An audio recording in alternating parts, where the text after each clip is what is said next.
Right. So let me just make sure I've got the backup recording running here. It's a public call, so if you can stay off names and places, I would be thrilled beyond measure.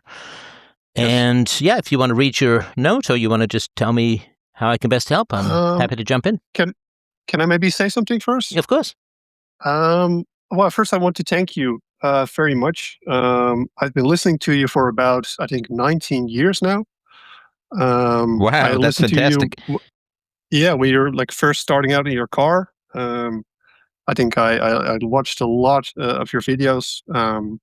I've always been very inclined to listen to philosophy and read philosophy. Always been quite cerebral, like to think, and you've been quite instrumental in shaping me and shaping my um, well, like my how do you call it?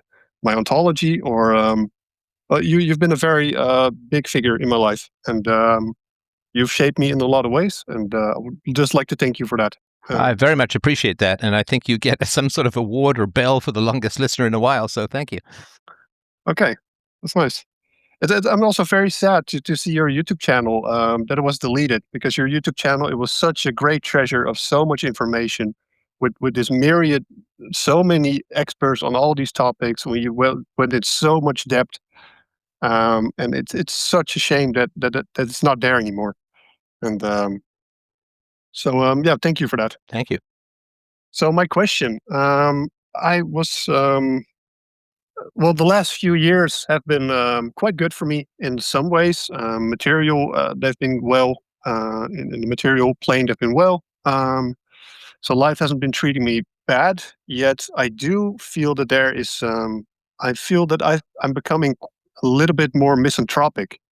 I'm not depressed, although I do feel I'm starting to become a bit alienated in the way that I don't really feel that I want to participate anymore with people around me, with society, with I just I don't feel um that I can really relate to people anymore. That my inner how I perceive stuff is so far from people, from the normal person, and it's hard for me to relate to people anymore. And I don't really want to. It's hard for me to make an effort into people, to get to know them, to really be truly interested in them. Um, and I want to explore whether this is just perception, this is an inner defense mechanism of something psychological going on, or this is just the truth that the world is getting duller, more dumb, more. Um, yeah, what's going on? That's does that make sense to you? Sorry, I'm Yes, really yes, no, nervous. So totally. I'm happy to hear more there. When did you first notice this really beginning to kick in with you? I think it started to kick in way before COVID, but when the pandemic hit, it really started to hit me. My life kind of became a constant struggle with the people around me. Um, if I went to, I didn't wear the mask, so that the struggle was like a real tangible struggle. Like I went to a supermarket, it was like constant people like telling me, "Sir, you need to wear the mask," and it was really like a battle, like a constant uphill battle, and I. I really found out that really so few people see things my way. And when I first started listening to you, very long time ago, I kind of had this feeling that, well, we're getting all this information and people are getting smarter. We have the Flynn effect. And I feel that I really thought that when I was this age, I thought I would have a circle around me of like minded people who I could be around. And although I have really tried my best into finding this circle and getting these people around me, I have failed in that. I could not find these people. I have not found them. I don't have a prospect of finding them, and I'm just starting to believe that they are not there. That there are very far and few between. Maybe 1 in 1,000 or less. And yeah, I feel, especially the last few years, I'm becoming quite despondent, and that kind of that dream of finding my people, quote unquote, has kind of died within me.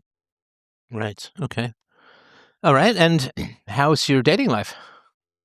Dating life. Well, I have a date tomorrow, so it's not non-existent, but it has really. My dating life is not really here. Um, Especially the last few years, I went on a couple of dates, but not many. And what about your history? My history, not good. I have a very bad dating history. I have a very bad relational history. Have only had a handful of relationships. Not anyone. Not they didn't last long. Also have I didn't. Yeah, I didn't have like good role models for good relationships. But yeah, I don't really. And also, I kind of gave up hope on that I'll find a partner. I kind of gave up hope, to be honest. And how old are you now? How old am I? Yes. 37. All right. So you've been in the dating market a little over 20 years. And what's the longest relationship you've had? My longest relationship was a year. When was that? That was, I think, 6 years ago. And tell me a little bit about that. Um, it was um, a homosexual relationship. I was with another man, um, and I we like broke I up. like that clarification. It was a homosexual relationship with another man. Y- Yes, It's like quite. how my Yeah, daughter it used to was a say bit. 2 p.m. in the afternoon. Anyway, sorry, go on. Yeah, sorry. Yeah, that was. We broke up because, well, he broke up with me because I made jokes that he didn't like. And it was kind of like, also that feeling kind of slipped in there because he broke up with me. Because I started making some jokes that are just kind of edgy, I guess, but to him, not to me. And also, I was just kind of trying to be myself. Like, okay, if I really say the things that are really within my heart and I say them out loud, will people run away? And yeah, they'll run away from me. So there's this nagging feeling like if I really open up, if I really show myself, if I really say what I from the bottom of my heart believe and feel, people will run away from me. And also, what also doesn't help is that I'm not that pretty, so that also doesn't help my dating I mean, life. I saw your video at the beginning. You're a good-looking guy. Not that real, not that great, I guess. Well, thanks for the compliment, but I don't agree. I mean, you're not overweight. You've got a nice head of hair, a nice beard. I mean, good facial structure. I mean, is there something that you consider negative that's strong that I don't know Yeah, about? I think you only see like a side profile. I have quite an asymmetrical face, so So, are you? Was this a one-time thing? Are you bisexual? Are you gay? actually, I really don't know. Um, I Just think because bisexual the or aesthetic, the physical attraction standards in the gay community are insane. yeah. And Also, if you're I not think that ripped and look like Ricky Martin or whatever, right? I mean, it's really quite mad in the gay community. Just how I mean, not in all, right, but in general, in the gay well, community, the body I standards are also nuts. you're that is true, but I also feel that has also kind of shifted over to the heterosexual relationships because now with the looks maxing, I don't know if you heard about that Oh yeah, trend. yeah. It has become so atomized, and like men have become like this atomized self beautification objects, and like looks is becoming so incredibly important. And also with all these dating apps, like back in the day, you had like competition of like the men around you, like 100 people around you. That was your competition, and now my competition is like the world, like millions of people. And also, I see it with myself when you're swiping on these apps. It's so easy to have like the feeling, oh, just a couple of swipes further, and I'll find my perfect partner. And there's also this feeling that you can just get a little bit better if you just keep on swiping.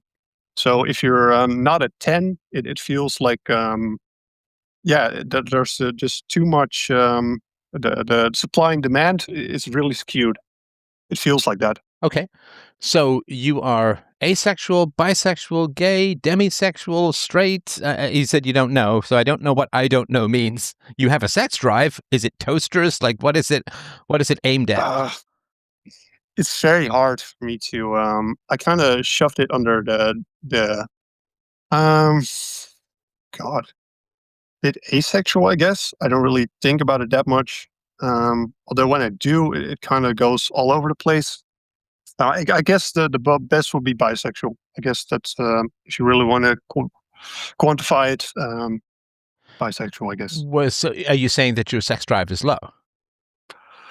Yeah, It's not I a guess. criticism. I just want to make sure I understand where you're coming from. Yeah, it's quite low. Okay. All right. And was that always the case? Was it higher at some point in the past? Well, I was 14 once, so yeah, it was higher. Uh, but yeah, that kind of gradually became less. And I started dating when I was like 20. Had a girlfriend, had a boyfriend, and sex drive was high then. I guess it's still not that my sex drive is completely gone, but it's just I don't want to give into it. I guess I don't want to think about it. It's something I like to shove, put away. I like to put it on the in the ice box, so to speak. And why do you think that is? Um, I think I had very um, bad examples for how relationships look like and worked. Um, so I never really seen people like happily in love. I never experienced that, and also my youth, my I was like bullied like a lot, and I didn't have a nice youth, like quite a horrible one actually. I'm sorry about that. Tell me what happened in your childhood. I got horrifically bullied, like really horrifically bullied. Um, so when I went to school, so elementary school, like when I was like from 6 to like 12, I got like bullied the most harsh from the entire school, and I had very bad parental relationships. I did not like my parents. My parents, like especially my mother, did not like me. So when I got home, the first thing I would do is go upstairs, and if my parents would walk up the stairs, I would just hold my breath and hope they would walk away. And so if I would just go to school, I would dissociate and I would just be completely bullied by everyone. When I got home, I would just hide in my room, hope nobody would find me. And I guess I didn't have a good start in that sense. So what was going on with your parents? Um, my parents both, although from different families and really different stories in those families, they both did not come from good families. Both have a lot of problems. My mother's side, especially, came from a very large family. Everything horrid that happened in that family, like abuse, poverty, hunger, uh, everything horrible that you can imagine happened there. And also for my father's sides, also quite some bad stuff happened there.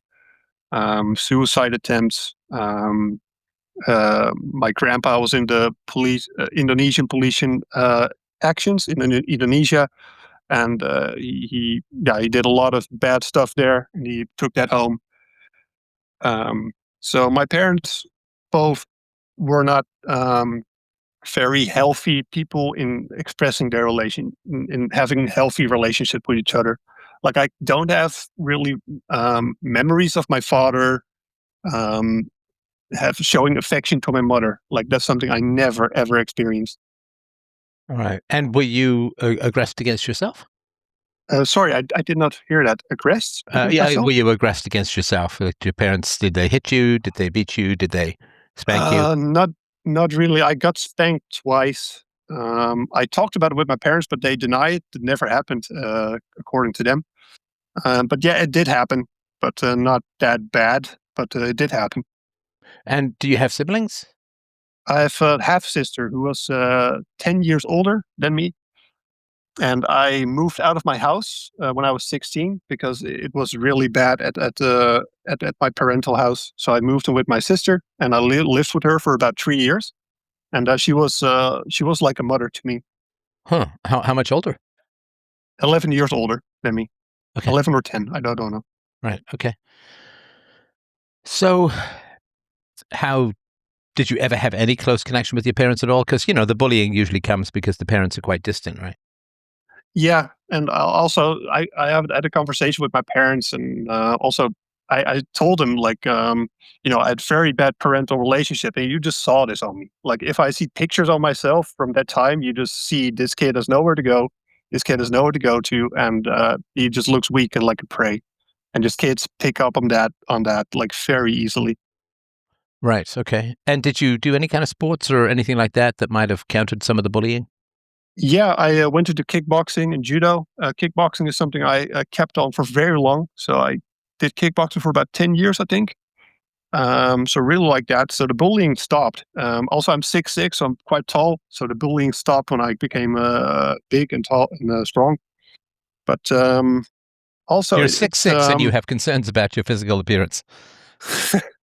well, it's I'm quite yeah, I do, yeah. Okay. I can hear all the short guys screaming. But anyway, go on. So yeah, I did some kickboxing, and that stopped the bullying. But the bullying went on through high school, and it only really stopped at college when I was just an adult. So tell me a bit about the bullying. What would happen? Um, People would just make fun of me because I would just I looked really I don't know how to translate this in English, but I don't like really recessed chin that kind of evened out now. But I just looked really lanky. I was just really tall, really skinny. I just looked a bit silly and just a very socially awkward. So yeah, they just ripped me apart. Like it was really brutal. It was yeah, just making fun of me, calling me names, social exclusion. So that yeah, it wasn't fun. I did kind of get some friends when I was a bit older. I had started hanging out with the golf kids and started smoking cigarettes and smoking weed and hang out with Sorry, the did you cool say the kids, quote golf unquote. kids?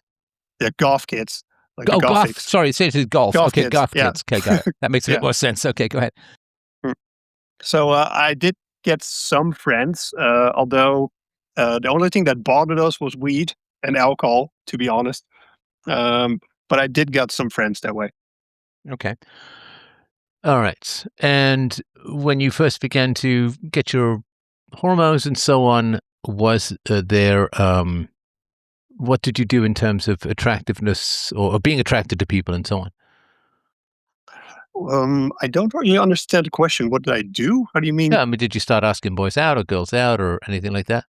Um, I have quite a horrible story here. Um, I started prostituting myself. Okay, go on. Um, so when I was 16, I started that, and that kind of went on till I was like 23, 24. Okay, so tell me a bit about that. Um, I um, I was just I got on the internet and I found this website where you could come into contact with people, with other men, gay men. And one of these guys gave me a lot of attention. This is something I really liked. And also, then I found out you could also make a lot of money with that. And that's something I gravitated towards. Um, I feel horrible saying it and thinking about it. But Well, that yeah, tell is me what I did. what do you feel about it? Horrible, disgusted. Although I kind of gave it a place now. Um, it is, yeah, it is what it is. It is something, yeah. So So my were most of you my sorry, were you groomed? Is that what happened? Not really. I kind of looked for it myself. Maybe I was groomed for the first time, but the other encounters I really seek them out myself. Also for monetary financial incentive, which was really big at that time. I mean, Um, everybody has monetary financial incentives. It's not common to take yeah, this path. So, tell me yeah. about the first time, because I mean that's the band-aid off, so to speak, with regards to your conscience, and tell me how that came out about. The first time I did that for money is I was just in a really bad place. I got bullied in school tremendously. I kind of started doubting whether I was straight or I was gay. I found this validation. I had sex one time with another man, and after that, I went on this website, and you could just Sorry, kind of sorry, you said you had sex with another man. And how old were you? Yeah, 16. And how old was the man?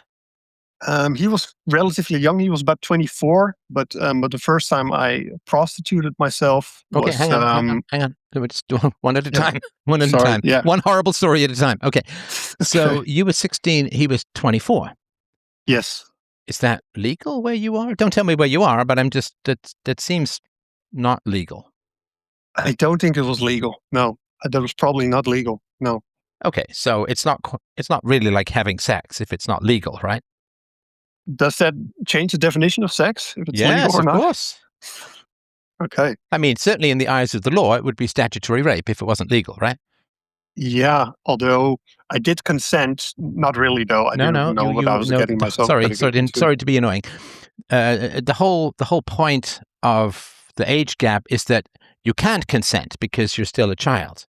Yeah, no, he did abuse me in that sense. Like, he took advantage of me. He know I was naive, and he took advantage of me. Well, he knew you were Absolutely. still legally a child, right? Yeah. Yeah, absolutely. Now, you could say, like, it's one thing, and some places have sort of, if you're close in age, it's not so bad, but he was at brain maturity. You were still almost 10 years away from brain maturity. Yeah. Right? Yes. So that's terrible. And how did you meet him? Internet. Through the internet to a chat site, and we just exchanged numbers. And he called me, and I was really flattered by the attention I got and the interest he showed in me. And then I met him at his house. And naive of me, I thought he just wanted to talk and just talk with me. And yeah, he just started kissing me. And yeah, it just So you ended were looking for a quite. friend, and then he had sex with you, Yeah. or had statutory rape with you, or something like that, right? Yeah. I'm so sorry. I mean, it's just terrible. It's just terrible. I'm just sorry. That's just awful. Yeah.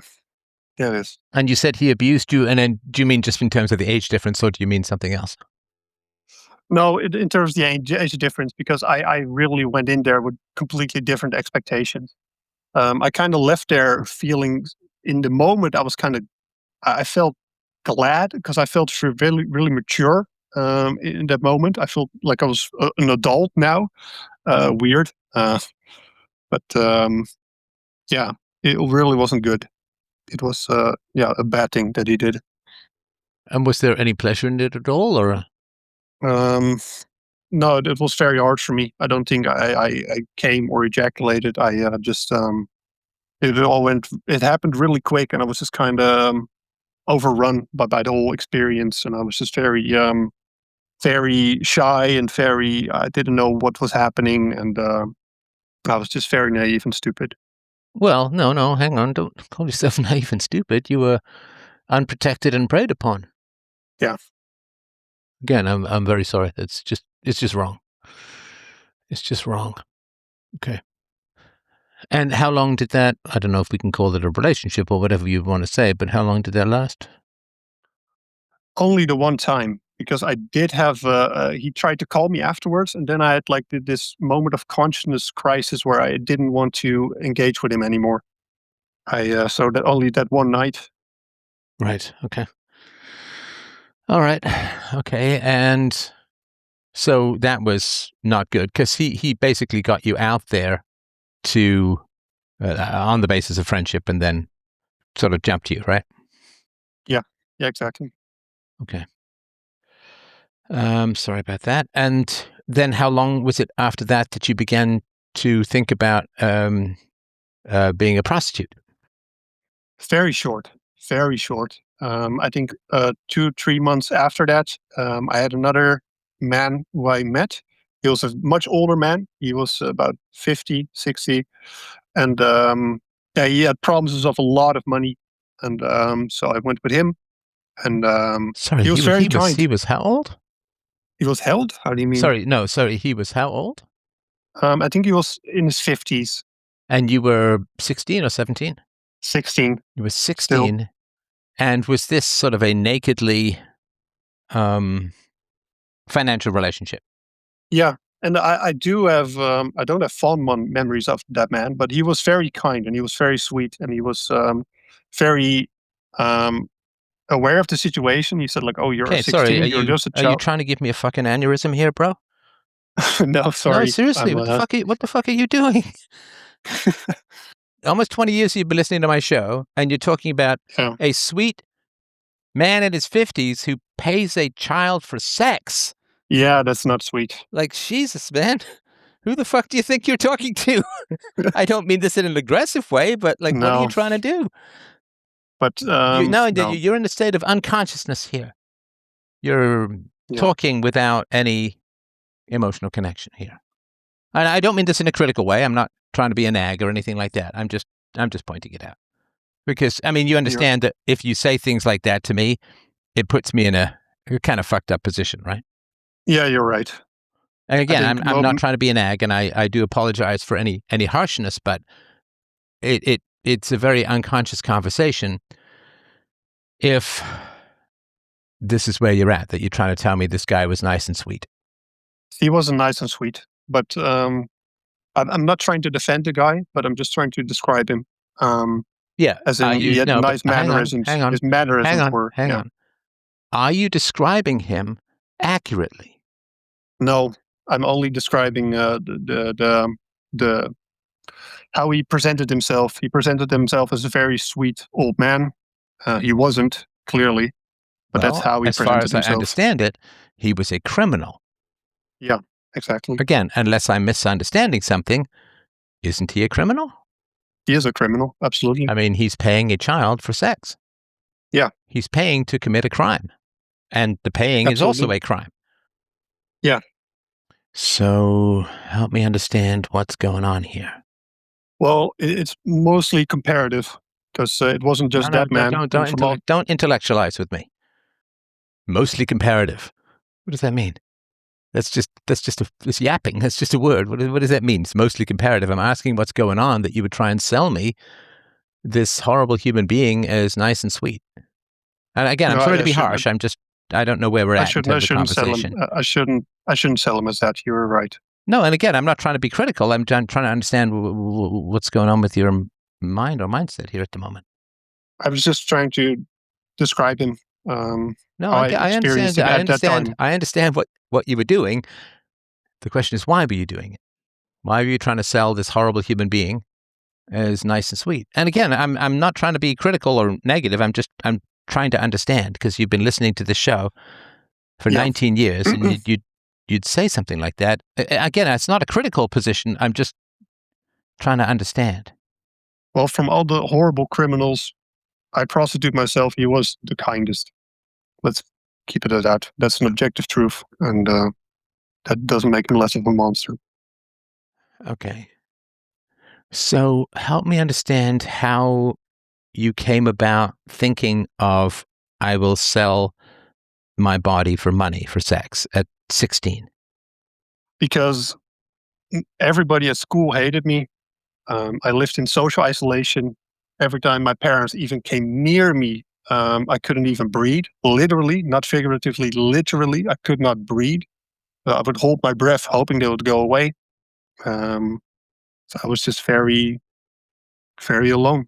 And the prospect of someone giving me love, how horrible, how horrible that quote unquote love was. I know it wasn't love, but just the interest he gave me was something I craved, I think. Okay. When did you start the kickboxing? I started that when I was 21, 22. Okay. So I'm still trying to understand. And again, I say this not from a critical standpoint. I'm just trying to really fathom, like, you couldn't join a club. You couldn't play Dungeons and Dragons. You couldn't learn how to play chess. You couldn't, like, there was nothing. I'm trying to understand why you go to this place. Because I felt unloved. Well, okay, I understand that. Hang on. Sorry, I understand that. But, I mean, there's lots of people who feel unloved in the world, and this is not necessarily where they go. I mean, I'm trying to, maybe necessary, but not sufficient, if that makes sense. Yeah. I also don't really know. I also okay, good. So if we don't know, that's good. That's good. Then we can stop pretending to know, right? Okay. So now we have to try and understand, right? We should try and understand. Did you experience any sexual abuse as a child? No, I did not. No, absolutely not. Okay. So did you have early exposure to sexual imagery or pornography or anything like that? I was exposed to the internet quite young, so I guess yes. Yeah. Okay. So at what age did you start viewing or consuming pornography? Um, I think about 12 or 13, my first pornographic images. If you look at it in hindsight, they were just pictures, but that has a huge impact on you when you're that young. I was the first generation to go on the internet with my 65K modem. Um, it was so yeah, I was exposed to it very young. Okay. And your parents didn't give you any cyberproofing or put any parental controls on or lock things down No, or anything like that, right? no, Okay. And what influence do you think that had on this? I don't know. I don't know what influence that had. You're dodging. I Hang on, honestly, hang on. What was my question? what the influence of pornography had on me No, I said, for what do you think? Or what do you think? Not what do you know? Right. So, and I'm sorry to be a nag, but when people switch from what is your theory to saying, I don't know all the facts, then that's a dodge, right? If I say, what influence do you think this might have had on you? And you said, well, I don't know for sure. That's mm, not dealing with the question, if that makes sense. okay, I should So, give it what do more you thought. think the relationship might have been? Because you had been consuming pornography for years. Yeah, And of course, I think pornographers are paid, usually, hopefully. I mean, hopefully they're yeah, not in the industry at all, but they're paid I think for it made me sexual activity. extremely And you've been watching this for yeah. years. It made me curious. It made me extremely curious. It made me curious, and it was something I wanted to do. Okay. So you wanted to have sex, which is, of course, common in your teenage years, right? I guess yeah, And if you wanted to have sex, there's lots of ways to have sex without being a prostitute or a child prostitute in this case, right? yes. So why do you think you would go in that direction? I think because I had very bad relationship with my father. I Okay. think my father never, my parents never hugged me. My parents never said they loved me. My parents never comforted me. My parents were very harsh. And I think my father was also quite autistic. Um, he could not express his emotions well. So my parents were always angry at me and always mean at me, always never warm or never soft or never kind. So the prospect of receiving kindness from another man, that was something I think subconsciously really craved. Okay. So you were looking for male affection in part because your father was so distant? I think so. I think, yeah, I think so. It's hard to go back so long in time to really, because you do the things you do, you're not conscious of them, of your actions. Um, but you're conscious, but it's hard to distill really what was the reason why I did it. But I do feel I had that was a big hole in my heart. I know that from a very young on age. I wish my dad would have hugged me. I wish my dad would be kind to me. And I also remember many conversations I had long before that with my dad, where I told him like, I wish you would be kind to me. I'm always I know when I went over to friends' house and my friends were having fun with their parents, they were cracking jokes with their parents. I would just be completely stupefied and be completely silenced because it was just so alien to me. And that was something on a subconscious level I craved extremely. Oh, and maybe that's why your first John was the older man, Maybe, yeah, like 40, almost 40 years older. Okay. that I had some fond feelings for him. That probably, yeah, But in a way, it's kind of incestuous, though, to say, I want affection from my dad, so I'm going to have sex with older men. That's to say that the Yes. kind of affection that you want from your father is sexual in nature, if that makes sense. So that's what I'm trying to understand. I did not want a sexual relationship from my father. I did not want that. Well, I'm not saying that you did, right? That's why it says it's kind of incestuous in nature, not in fact, right? Because if you want affection from older men, or you want then to mix sexuality into it it's interesting. It's not. I'm trying to think of the best way to put this. And also, it was kind of like beggars can be choosers. It was the only way how. I didn't see another way To get affection from older men. to get affection from anyone. It was And that's because dating was impossible because of the bullying or something else? yeah, I think of the bullying and how I looked at the time. I had extremely bad teeth. I just, I no, I think I was very, yeah, the bullying did a number on me. I was, um, I was being bullied because, well, I had very bad parental relationship, and you could just smell that on me. You could just see it when I just walked in the room. You could just see that on me. Um, I just looked very sad as a kid. I was quite a mess. Okay. I saw some videos of me when I was a kid, and it just looked sad. It just looked really, really sad. If I would see a kid like me, I would just have extreme pity for that child.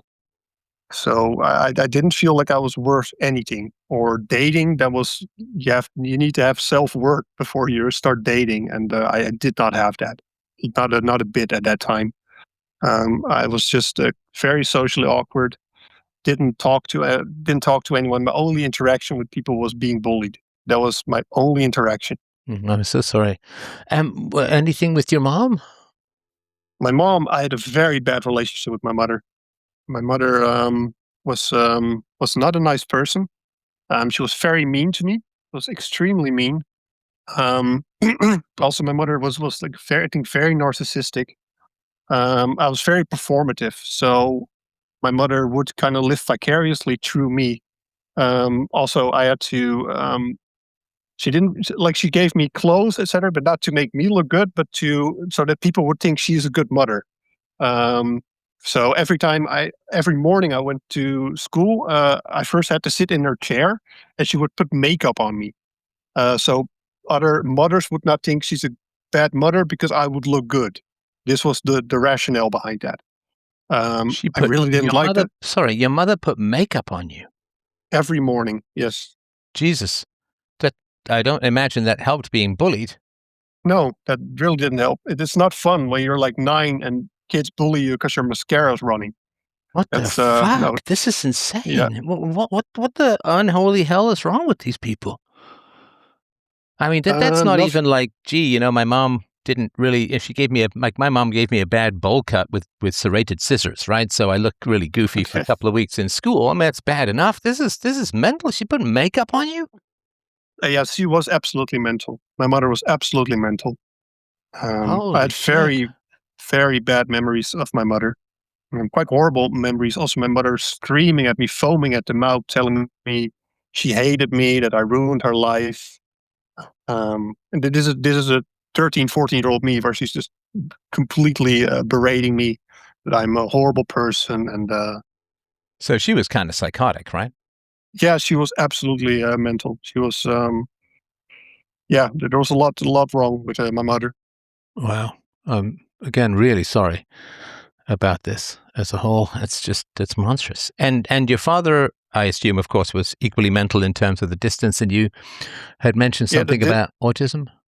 yeah, I think so. But I recently, like a couple of years ago, I had like lots of conversation with my father. I didn't see my father for a very long time. Only a couple of years ago at Reconnected, and I also tried to reconnect with him and just try to talk about the past and how I not what objectively happened, but just my feelings about that time. And I was just completely shut down. Like he loved me, he was a great father, and anything that goes against that narrative is just me imagining things.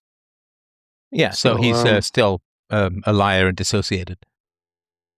well, um, I don't dare to say that because I would just imagine him screaming, "How dare you!"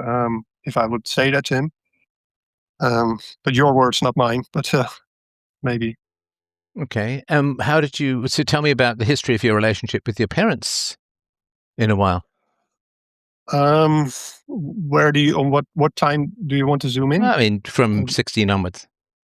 16 onwards. From 16 onwards, my relationship with my parents was really, really bad. So they decided I should live with my sister. So from 16 on, I went to live with my sister for 2 years until I was 18, and then I started living on my own. I had a little bit of connection with my parents then, like Christmas and birthdays, etc. But I from I think about 21, 22, I broke contact with them, and I didn't reconnect with my father. I have still have not reconnected with my mother, and I have no intention to. But I reconnected with my father, I think 5 years ago, I think. And why did you? Or what were the circumstances of reconnecting?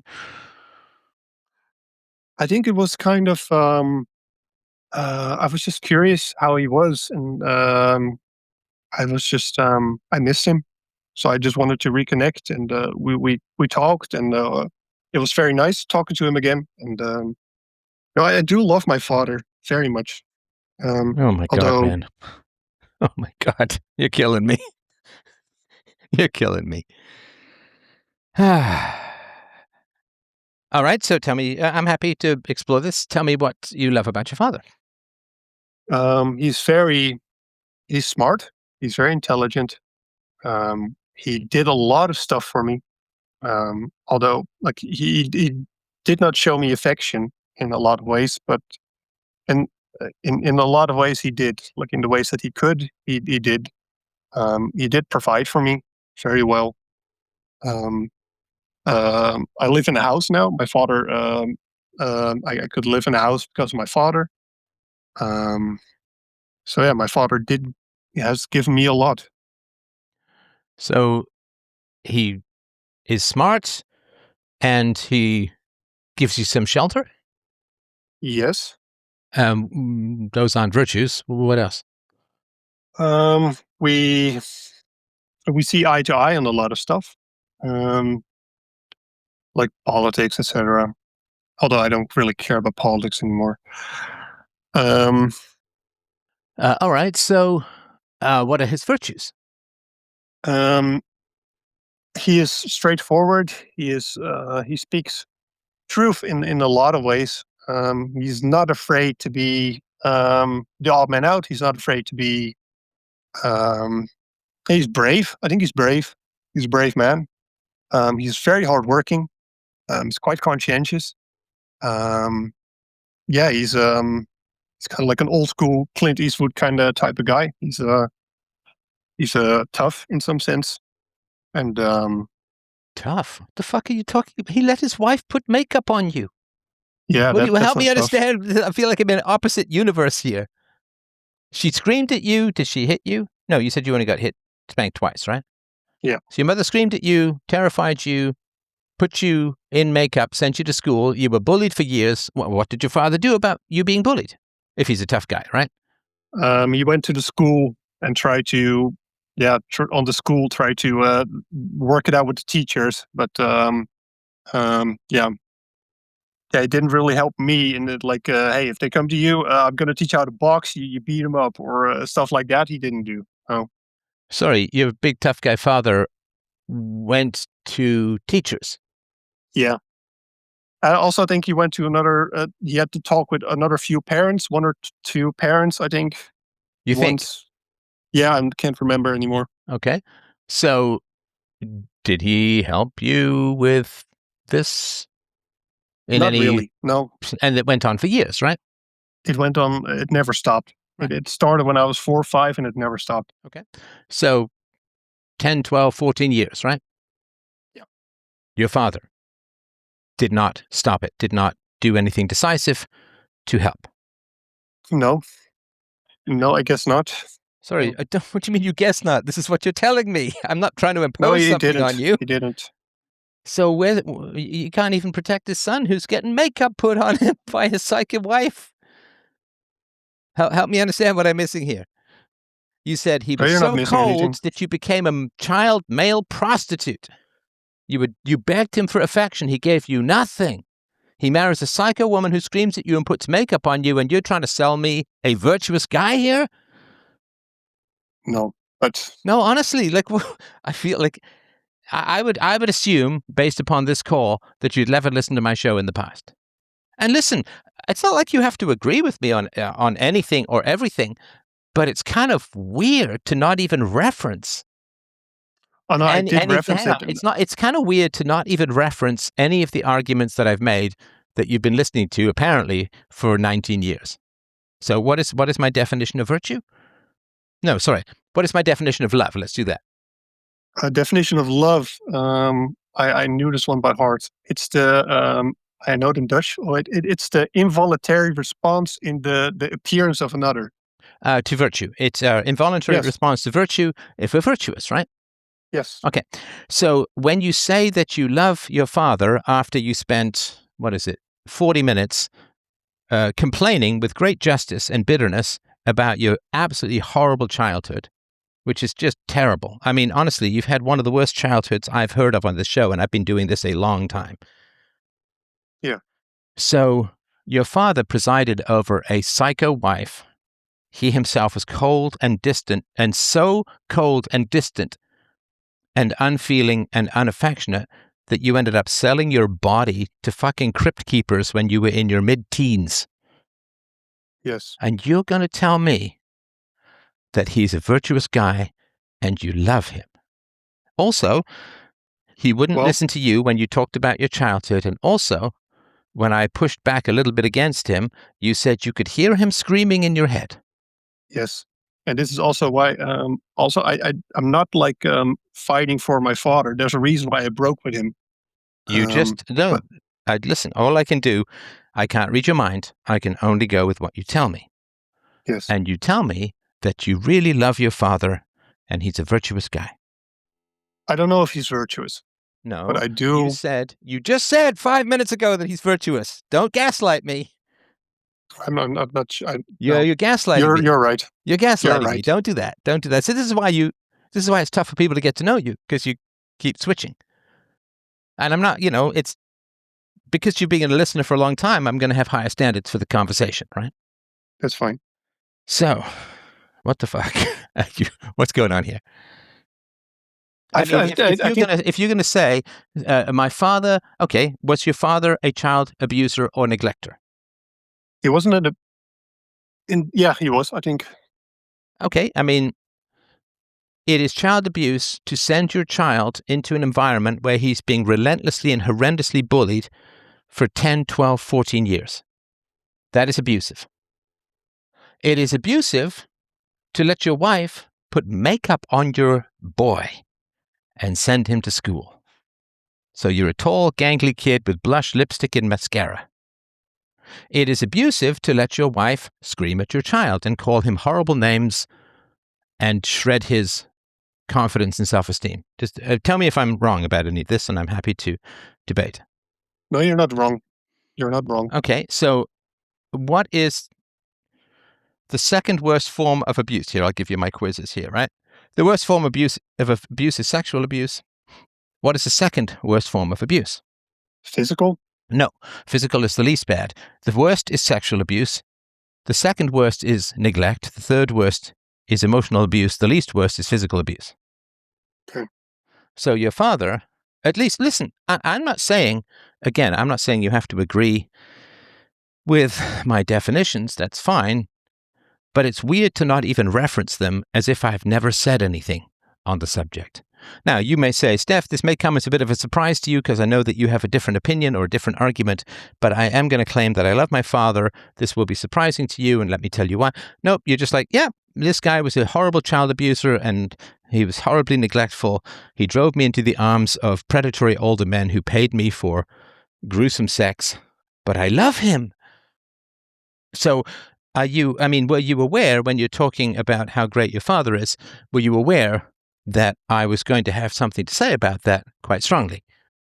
I think I was not aware that the conversation would take this turn, but yeah, I'm aware that Okay, you would say that. don't And gas. No, also, don't gaslight me.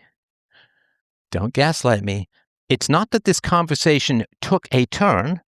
You no. said things that are the exact opposite of everything I hold moral. And again, you're perfectly free to say things that are the exact opposite of everything I hold moral. I'm just asking, were you aware, having listened to me for almost 20 years, were you aware when you talked about the coldness and cruelty of your parents, that when you said that you loved your father, that I would be surprised and shocked and have something to say about it? That's Oh, all I'm asking. Were absolutely, you aware of that? absolutely. So you were absolutely aware that I was going to rail against you claiming to love your father. Yes. How would I know that?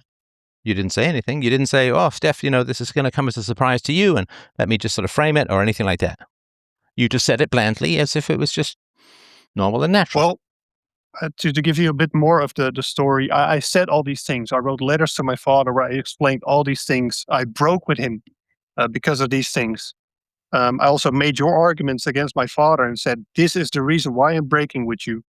Um, and also the love, unquote, it started a few years ago. No, but he hasn't More and changed. more, Hang on, he hasn't changed. He's still rejecting your entire experience as a child, right? yes. So if you hated him before, and he hasn't changed, how do you love him now? Again, I'm happy to hear the answer. I just don't follow it. I don't really have a good answer for you. Well, Reasonably, hang on, what's your bad answer? Christ. I have become a Christian, and I think it's important to love your parents. And I can't deny that, all the horrible things that have happened, they have happened, and I felt them and I've mourned for it. But Well, why wouldn't you tell me that you had become a Christian and give me that context for the discussion? I want to, but there's a lot of context to give.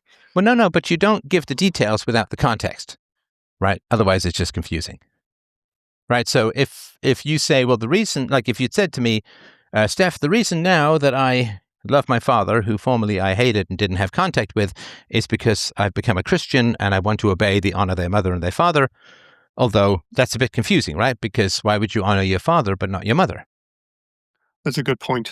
No, I'm just curious because it's confusing, right? If you say, well, it says honor thy mother and thy father, and I think the mother goes first. So it's a bit confusing if you say, well, it's because I'm a Christian, and because you also told me that you don't have any contact with your mother, and I think you said, and I never will.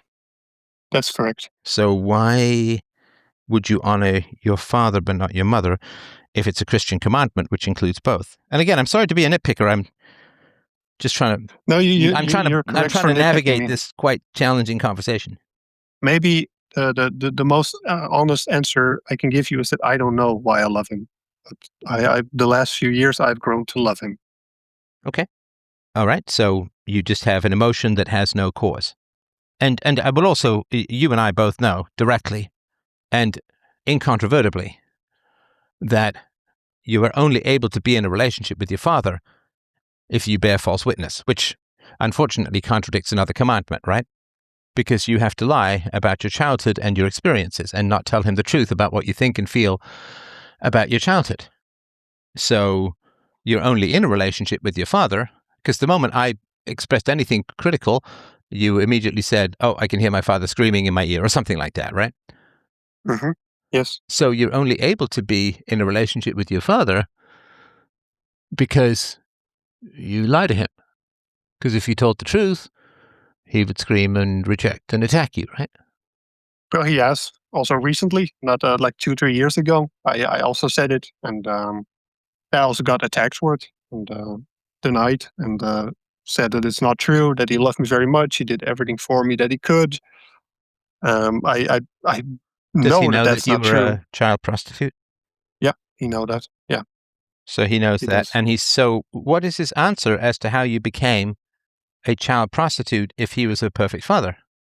I don't think he likes to think about that too much. I don't think he has an answer for Well, that. nobody likes to think about it, but you told me he's a brave guy. So he can't be frightened of little things or even big things like that if he's a brave guy.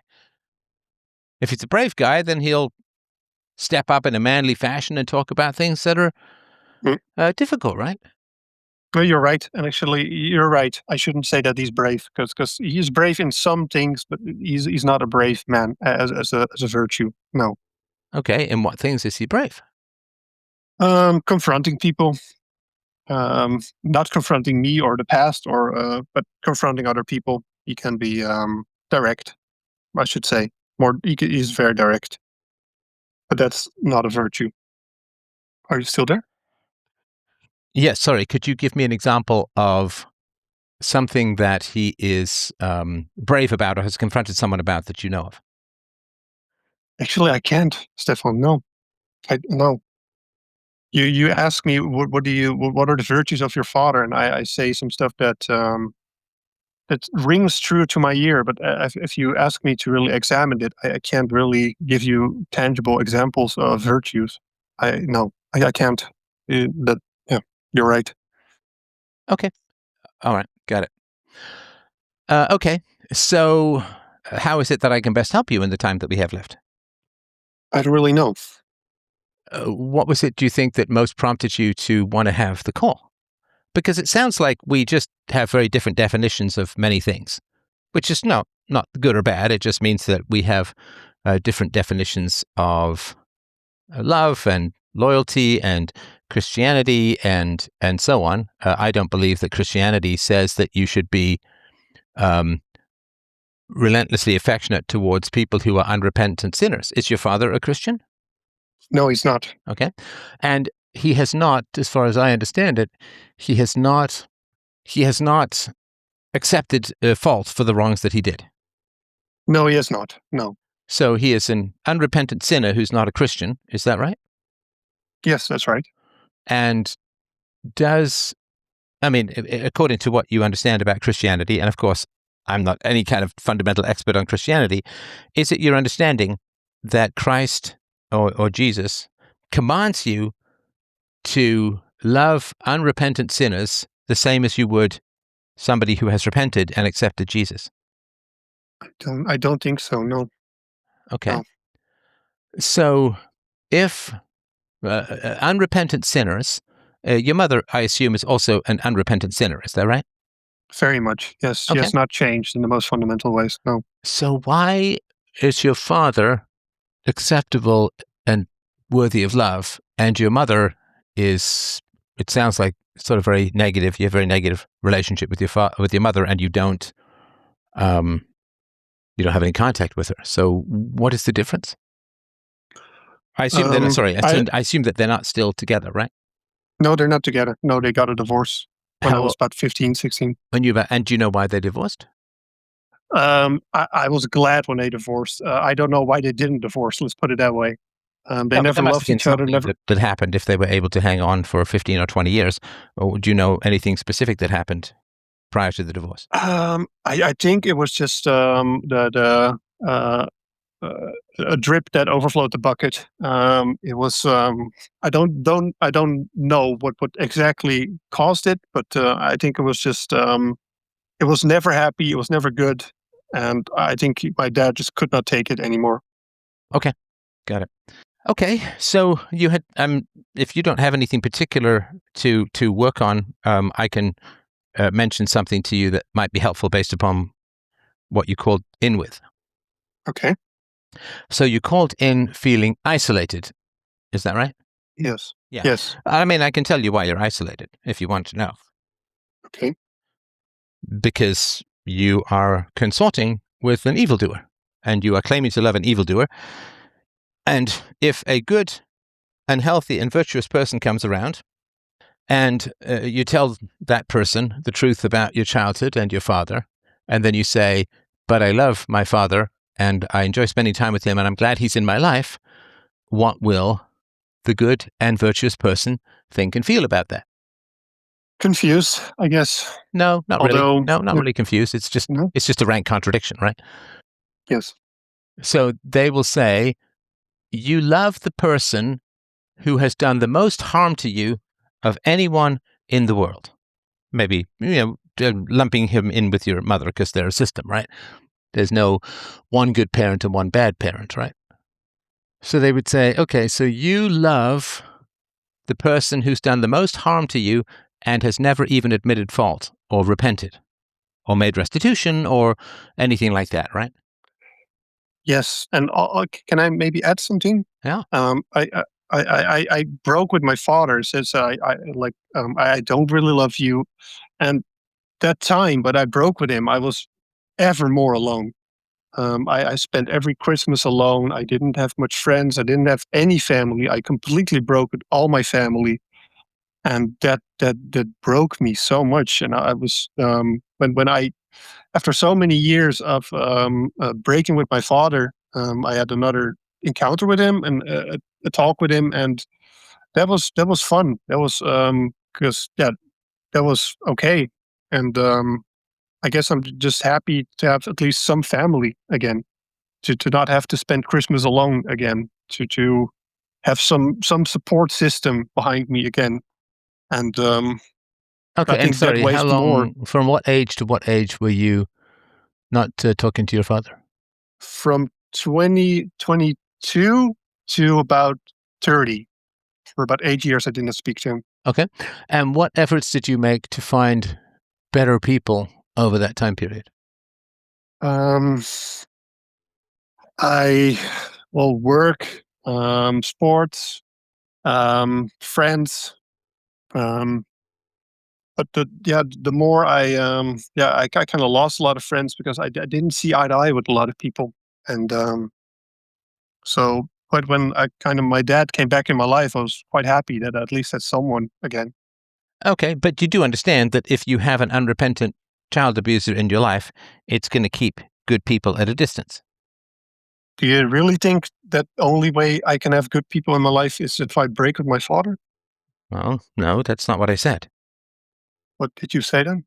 If you have unrepentant child abusers in your life, it's going to keep good people away.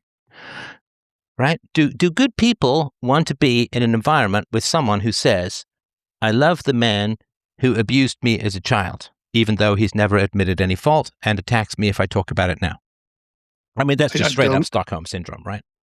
If you put it like that, no, I don't think so. Right. And listen, I mean, people will have sympathy, of course, right? I mean, I have sympathy for sure. But it's morally just too contradictory. Yeah, and I lived with that conviction for 8 years, but it only made me more unhappy and more alone and more. Because also, you don't want to be friends with someone who has nothing, who has no support system, who has no friends, who has no family, who has nothing. Well, so then we have the problem of what you said with regards to selling your body when you were 16, that you felt that you were worth nothing, right? Yeah, I felt I was unlovable And that comes from your father and your mother. yeah, and yeah, yeah, exactly, yeah. Now, why do you think you have no emotion when talking about these things? Um, do you mean I have no emotion? Do you want? I've cried many years for this. My tears are all cried up. Well, yeah, I mean, tears aren't the only emotion, right? Well, I'm not unemotion. I'm not unemotionally sitting here. There's a lot of emotions going through me. Okay. Yeah, well, listen, if the choice is between bad company and no company, I can understand why you would choose bad company, right? Yeah, And if you had said to me, listen, I tried my very best to get friends for 8 years and to date and to get a boyfriend or girlfriend or something like that, I'm just, for some reason, I'm completely unable to form any kind of bonds with anyone. And I'm sort of left with my child abuser as the only person who might be in my corner. Hey, listen, I mean, I can sympathize with that, and I can certainly understand where you would be coming from. Does that make sense? yeah, that makes sense. But what you said to me was, I love my father. Yeah, because that's easier to say than what you just said. But what you just said Well, no, is it's the not truth. easier. It's just not honest. No, no, it's not honest. So this is why it's tough for you to have, I think, like sort of the highest quality people in your life, is because you say things that just don't make much sense. And then people, like, I'll puzzle it out with you because this is kind of my job, right? So I'll sit here and say, well, hang on a second. Why would you describe a 50-plus-year-old man who preyed upon a vulnerable, broken, and bullied child and paid him for sex? Like, why would you say he was sweet and nice? Like, that's just contradictory, right? Does that make sense? Yes. And then you say, well, my father was vicious to me and cold and let his wife scream at me and call me horrible names and put me down and then put makeup on me and didn't deal with, 10, 12, 14 years of bullying and so on, and didn't protect me from online internet pornography and hypersexuality and so on, right? Just an appalling parent. I'm a father myself. This is fucking wretched parenting. This is just horrible, horrible, horrible parenting. Your childhood was almost pure torment, isolation, loneliness, and self-horror from beginning to end. Yeah, and it hurts me a lot if I say this to my father that he just denies it. He says, "No, you were loved, and I did everything I could." And Which puts more of a burden on you, right? Because then the only reason you're unhappy is because there's something wrong with you, right? yeah, Right. that's terrible. Yeah, that feels terrible. Right. Yeah.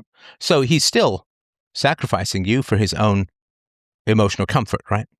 Yeah, and also, yeah, my father remarried, and also I told that story, and the wife of my father heard Sorry, that, you and told she was which like, "Oh my," story? Hang on. Which story? that I prostituted myself, and I was very unloved, that I was very bullied, etc. Somewhat the story I told you. Okay. And she was first reaction was, "Oh my God, you grew up completely unloved, and you must have looked for love in all the wrong places." And that turned into, "I think you're misremembering it." Sorry, she turned in? She then said later, you're misremembering it? Yeah, Oh, she says, after "I she talked believe to you." your dad. Yeah, she Okay. says, "I believe you're misremembering stuff." Okay, so she sided with your dad and said that you were lying about things. Yes, Okay. All right. And do you love her too? I want to. Okay. So you love the man who did the abuse and you have a tough time loving the woman who didn't do the abuse but thinks you're misremembering. Yes, Okay. All right. Is there anything else that I can help you with? I don't know. I mean, I'm trying to understand what it is that you want to get out of the call. And I'm making a case for things. And obviously, it's a free will situation. It sounds like you don't particularly accept what it is that I'm saying, which is totally fine. Of course, you can. Can you say what I'm not accepting? What? Well, it was a lot of fighting, in a sense, or conflict to get you to admit that the guy who preyed on you when you were 16 was not kind, not nice. We've had a fair amount of back and forth on the nature of love and whether your father is worthy of love, and so I think we're just coming at it. You're taking a biblical commandment and applying it to your father, not your mother, of course, but to your father. And I'm not a biblical commandment guy. Like, as you know, I'm a moral philosopher from first principles.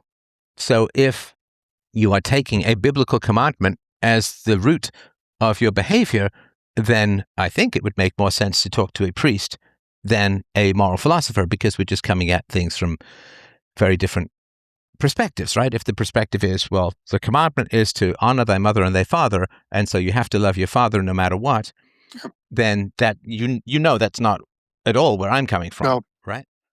you're right. And if you say the way, it does expose a huge flaw in my thinking. No. Um, I'm not saying it's a flaw. I'm not saying it's a flaw.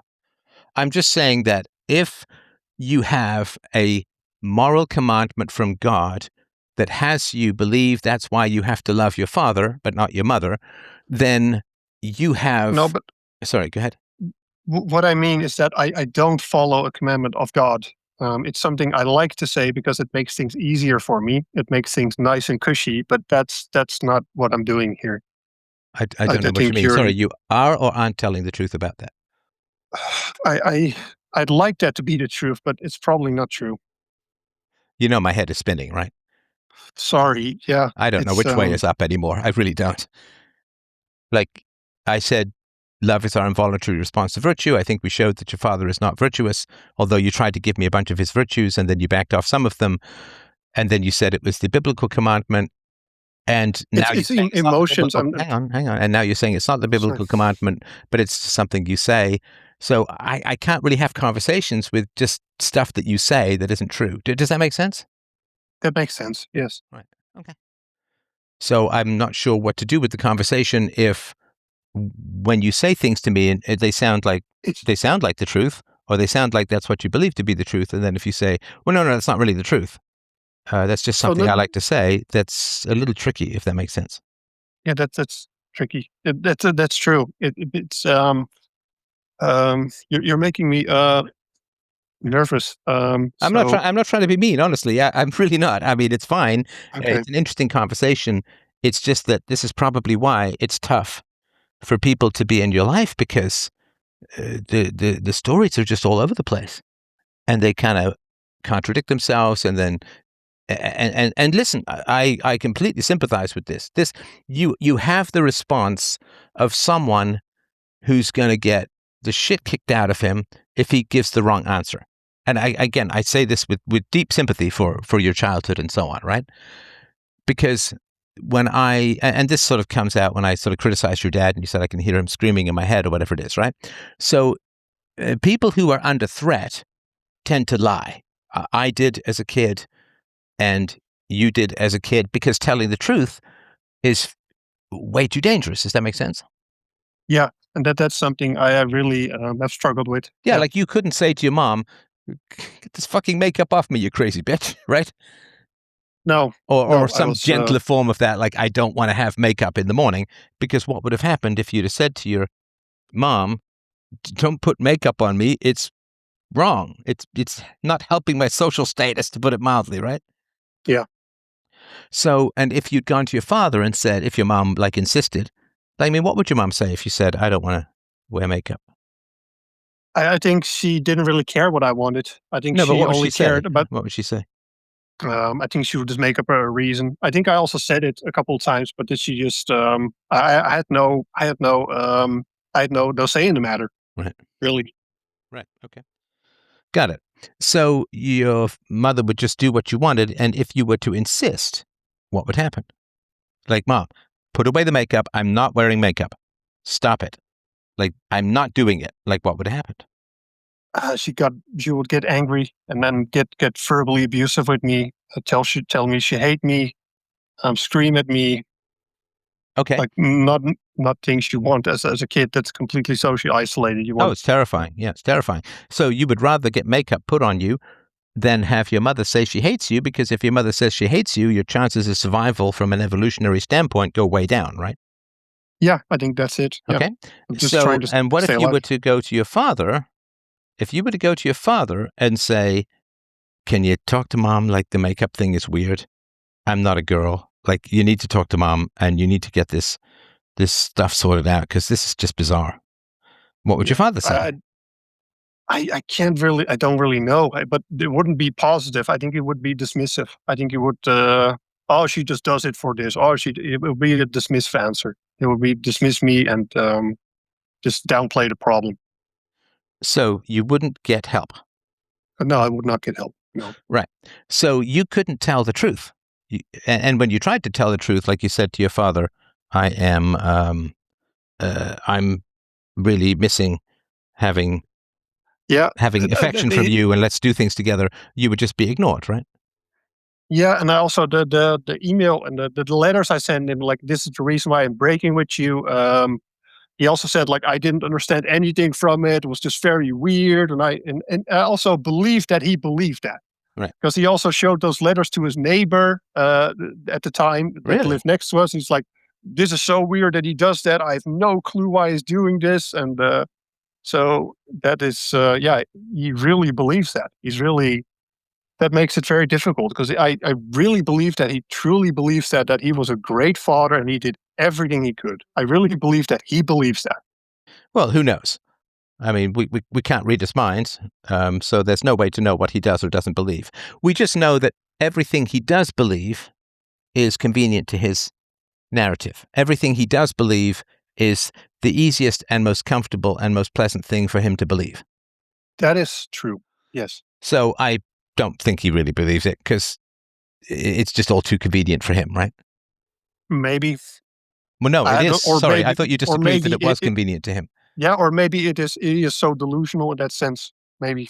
No, because delusions could go either way. Delusions could be like, oh, I was the worst father in human history, right? That could be a delusion. He's probably not the worst father in human history. But if the delusions always go one way that perfectly serves the ego, right? Yep. Then it's not accidental. It's not random. That is true. That is true. So, yeah, so the way that you respond in conversation is with the perception that you are under dire threat for giving the wrong answer, which is why you say things that are convenient and things that sound good or things that you wish were true, but you can't be direct and honest because you grew up under such threat. I think that I think that's exactly true. That nails the hammer on the head. Right. And so because, again, and I say this with great sympathy, but because based upon prior assaults, aggressions, neglect, and trauma, because of that, you have to not think about what is true and honest and direct. You have to speak under condition of threat. That if you say the wrong thing, if you get something wrong, you're going to die. Because that's, I think, how it was when you were growing up. Or that the perception was parental abandonment is the fear of death, right? Yeah, especially as a child. Yeah, it felt like that. Right, yeah. right. So I would say that one of the reasons it's tough for you to connect with people is because everything has to go through a filter of, will I get attacked and destroyed for being honest? I think that's true. Yeah, I do. I have. I did lie a lot about silly things. Well, hang on. See, I hear what you're saying. And of course, technically you're right. Yeah. But lying generally is a moral judgment based upon a voluntary situation, if that makes sense. How do you mean that? Well, so if a guy says to a woman, hey, I want to be your boyfriend and we're going to have a wonderful life together and maybe we can get married and have children, when all he does want to do is sleep with her, that would be lying, right? Yeah, absolutely. And no one's forcing him to do that. True. If a man has his children kidnapped and then is forced to defraud someone, like maybe he's the manager of a bank, right? And some robber kidnaps his children and says, you need to get this amount of money transferred. And the man calls up the bank and pretends that he needs this money transferred and so on, right? And gives the passcode and tries to make some jokes and appear normal because he's terrified his children are going to be harmed, right? Is he lying? Not really, technically, but no. Well, he wouldn't. I mean, if he was choosing to defraud someone, he would go to jail. In that situation, I don't think he would. No, I don't think so either. No. So when you say that you're lying without taking into the context that you were under dire threat of abuse, abandonment, neglect, destruction, then I would be hesitant to say that you were just lying. Yeah. Although it doesn't feel like that. Sorry, it doesn't feel. Oh, it feels like you just were lying, like for no particular cause. Yeah, because that's kind of what I hear, and I can get. That's the attack on me is that I always lied as a kid. Well, I would not say that you lie. I say that you grew up under a situation of a death threat. Somewhat, yeah. Well, I mean, what do you mean by somewhat? Well, yeah. Like I mean, I get felt that like your parents weren't they weren't hanging you over a bridge. I fully understand that. Yeah. But if your mother says, I hate you, and your father doesn't intervene, then that's really disastrous. Yeah, absolutely. Yeah. Yeah.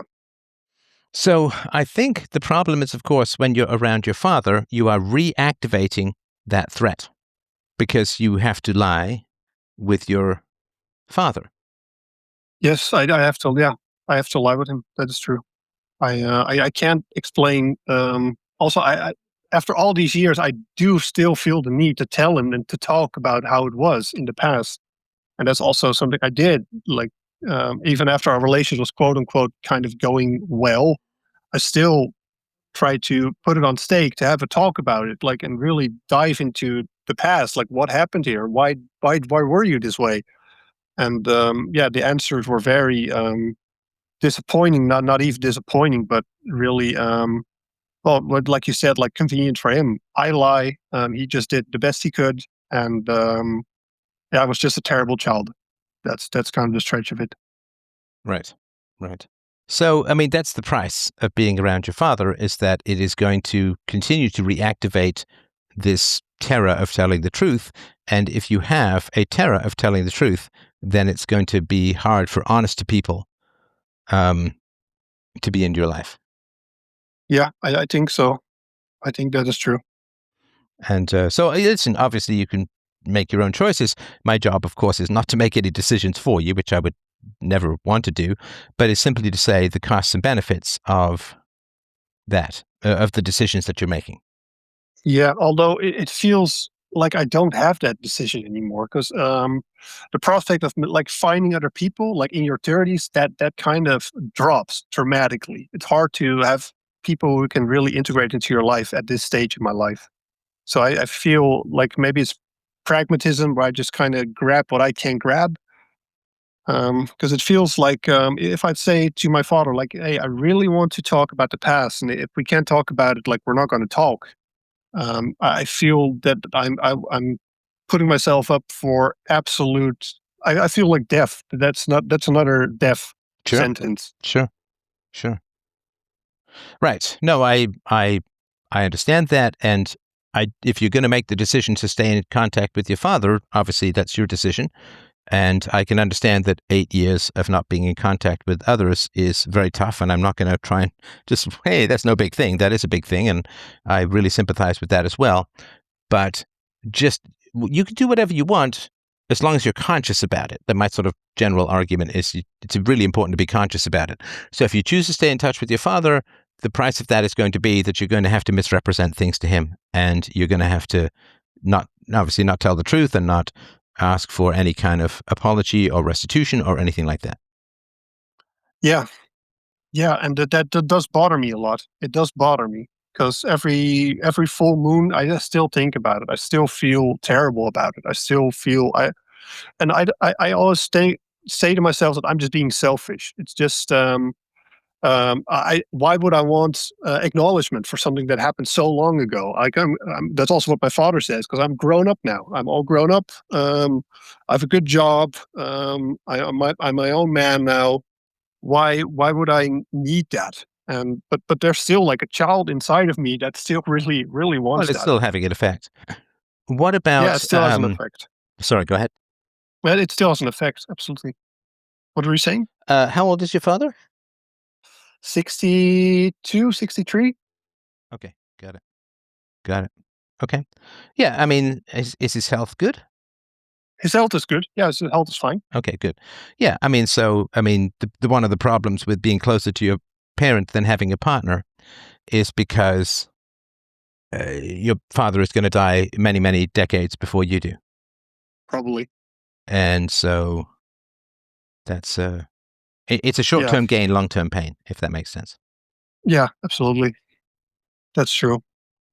But also, is it? I don't know if it will be mutually exclusive. Like if I choose to remain in contact with my father, but maybe, yeah, I don't know if I can really change that relationship. If I can really change my mind, where I can just say, okay, like this happened. It's really hurt.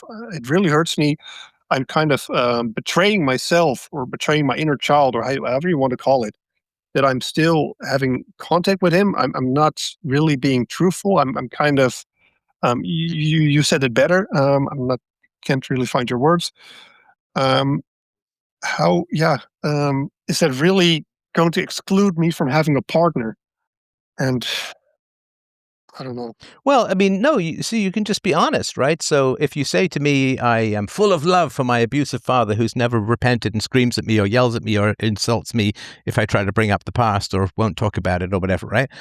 So No, if no, you I'm say, not. look, I mean, my father has his problems, we have some good times together, I just have to ignore the past, and the problem is that I spent 8 years alone and it's better to have someone than nothing. Listen, that's honest, right? The problem isn't the choices that you're making, in particularly. That's not the major problem. The major problem is that there's a lot of gaslighting and misrepresentation about it. Like, I love my That's true. father and blah, blah, blah. And this guy who statutorily raped me for money when I was 16 is a nice, kind guy. It's not the choices. It's the falsehood or gaslighting about the choices that is going to keep people at bay, if that makes sense. Yeah. Yeah, but it's very hard to be honest, because honesty, as always, equated death or dire consequences, at least. Right. Okay. Is there anything else that I could help you with? Um, I don't know. I do want to thank you a lot. Oh, my pleasure. This, And I'm sorry if I was a little bit harsh. I hope it was helpful. it was very helpful. It does put a lot of things into perspective, and I have a lot of thinking to do. Okay, good. Well, I hope you'll keep me posted about how things are going, and I certainly do wish you the very best going forward. And once again, I'm incredibly sorry about what happened to you as a child. That should happen to no one, and I'm just heartbroken about the way that it went down. And I'm obviously commend you on having a pretty good life at the moment, despite this just awful start. Well, thank you. And just to reiterate, you helped me tremendously, Stefan. And well, thank you very much. You're very welcome. Take care, man. Bye-bye. Thanks.